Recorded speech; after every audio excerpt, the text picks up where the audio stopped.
আজকে ভাইজির বিয়ে, তাই আমি আর শঙ্কর দুপুরবেলায় দোকান বন্ধ করে বেরিয়ে পড়লাম, কারণ ভাইজির বিয়ের নিমন্ত্রণ আছে আমার আর শঙ্কর। আর ভাইজির বিয়ে হয়েছিল লজে, আর লজটা ছিল স্টেট ব্যাংকের উপরে। আর এটা আমাদের ষষ্ঠীনগর মোড়, এটা হচ্ছে ষষ্ঠীনগর ব্রাঞ্চ। তারপর 7-5 না ভেবে একদম উপরে উঠে গেলাম।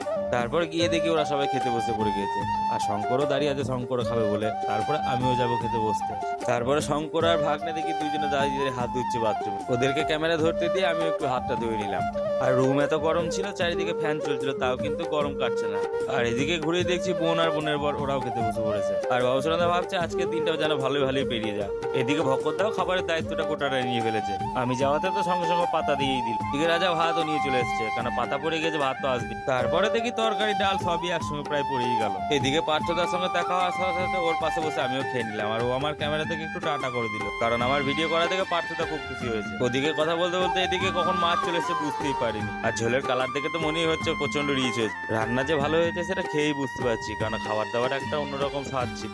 তারপর তাড়াতাড়ি খেয়ে নিয়ে উঠে পাতা ফেলে দিয়ে চলে এলাম, কারণ খাওয়া কমপ্লিট হয়ে গেছে। আর ওখানে প্রচন্ড গরম ছিল। আজকের মতন এখানে ভিডিও শেষ করলাম, দেখা হবে কোন চিঠিতে।